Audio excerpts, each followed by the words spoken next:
일본에서 점심 한 끼를 200엔으로 해결할 수 있을까요? 일본의 물가 상승 속에서 일본 사람들이 이제는 맥도날드 생존법까지 고민해야 하는 상황이 왔다고 합니다. 그런데 여기서 의아한 소식이 하나 들리는데요.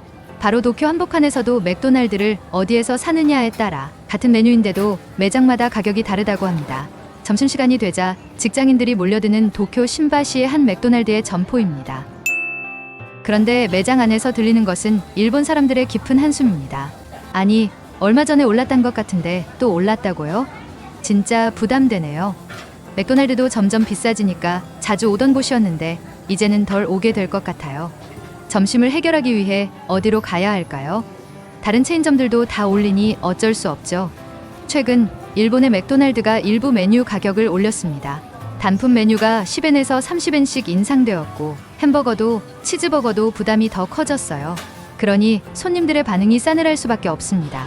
하지만 이런 와중에도 맥도날드를 찾는 사람이 많습니다. 바로 가격 인상이 예정된 날이라서 그런지 하루 한정으로 맥도날드 너겟을 100엔에 구매할 수 있기 때문입니다. 나겟 2개 주세요.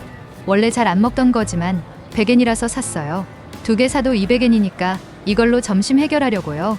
그런데 저녁에도 사러 올지도 모르겠어요. 그 이유는 초등학교에 다니는 아이에게도 사주기 위해서라고 하네요.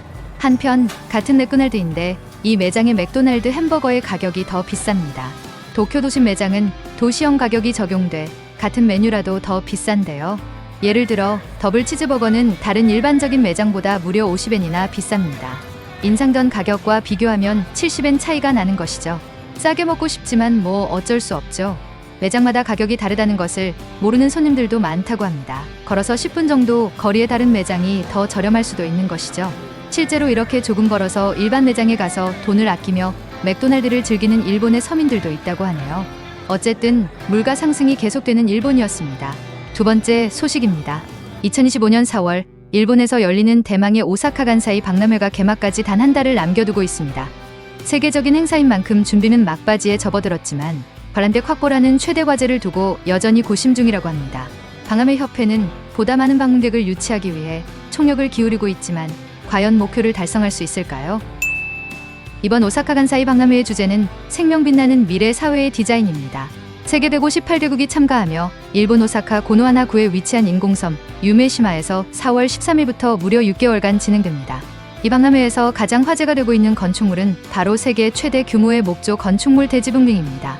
약 344억엔이 투입된 이 구조물은 무려 2km 길이의 거대한 원형 건축물로 박람회의 상징적인 존재가 될 예정입니다. 하지만 해외 참가국들은 준비가 늦어지고 있다고 하네요. 박람회에는 일본을 포함해 84개의 파빌리온이 참가하는데 각국이 독립적으로 건설을 진행하고 있습니다. 그러나 일본의 빠른 준비 속도와는 달리 해외 참가국들의 건설은 예상보다 늦어지고 있는 상황인 것이죠. 현재 완공된 해외 파빌리온은 아일랜드, 네덜란드, 한국 등 단 8개국뿐이라고 하는데요. 일본 측은 해외 국가들의 준비 지연을 우려하며 협조를 요청하고 있습니다. 이에 따라 박람회 협회는 개막 전 4월 4일부터 6일까지 테스트런을 진행하며 약 4만 명을 초청해 실제 운영 경험을 실시할 예정입니다. 그런데 이 테스트 이벤트에는 무려 35만 명이 신청했다고 하니 박람회에 대한 관심은 상당한 수준인 것 같습니다. 박람회에 대한 관심은 높은데 입장권 판매가 문제라고 하네요. 박람회 협회는 사전 티켓 목표를 1,400만 장으로 설정했지만 3월 5일 기준 판매량은 약 806만 장으로 절반을 조금 넘긴 수준입니다.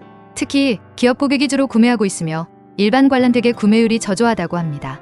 이를 해결하기 위해 협회 측은 티켓 구매 방법을 간소화하고 당일 티켓 판매도 적극 검토 중이라고 하네요. 그런데 여기서 흥미로운 점이 하나 있습니다.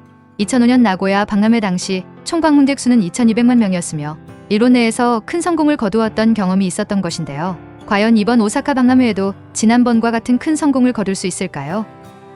왜냐하면 박람회를 준비하는 참가국들 중 일부는 일본 내 은행 계좌 개설 문제로 골머리를 앓고 있다고 전해지기 때문입니다. 특히 개발도상국들은 행정 절차 문제로 일본 내 거래가 원활하지 않아 박람회 준비에 차질이 생길 가능성이 있습니다. 또한 전시물이 제때 도착하지 않거나 설치 지연 등의 문제도 발생하고 있고 박람회협회가 보다 적극적인 지원에 나설 필요가 있어 보이기 때문입니다. 하지만 모든 준비가 완료되면 오사카 간사이 박람회는 일본뿐만 아니라 세계적으로도 큰 영향을 미치는 글로벌 이벤트가 될 것입니다. 전 세계의 혁신적인 기술과 문화가 한데 모여 미래 사회를 미리 경험해 볼 수 있는 자리이기도 하죠. 이번 박람회는 오사카 지역의 도시 개발에도 막대한 영향을 미치고 있습니다. 오사카 시내는 박람회를 계기로 대규모 재개발이 진행 중이며 그랑그린 오사카 프로젝트를 통해 6천억 엔을 투자해 대형 복합 빌딩, 고급 호텔, 상업시설이 건설 중입니다. 이 프로젝트는 2027년까지 완공될 예정이며 이를 통해 오사카는 더욱 글로벌 경제 중심지로 도약할 계획입니다. 박람회가 끝나는 6개월 동안 오사카 간사이 박람회는 단순한 국제 행사 그 이상이 될 것입니다. 세계가 금목하는 문화, 기술, 미래 비전의 장이 될 것이며 한국을 포함한 많은 국가들의 활약이 기대됩니다. 그런데 박람회가 항상 성공하는 건 아니지요. 25년 전 독일 하노버에서 열린 박람회는 예상보다 적은 관람객과 높은 티켓 가격으로 인해 큰 적자를 기록한 바 있기 때문입니다. 오사카 간사이 박람회는 이러한 실패를 반면교사 삼아 더욱 철저한 준비와 강력한 홍보를 통해 성공적인 글로벌 이벤트가 되려 하고 있습니다. 일본의 오사카 박람회가 어떻게 진행될지 궁금해지는 부분인 것이죠. 이상으로 오늘 이야기가 시청자 여러분께 작은 도움이 되었길 바랍니다. 끝까지 시청해주셔서 감사합니다.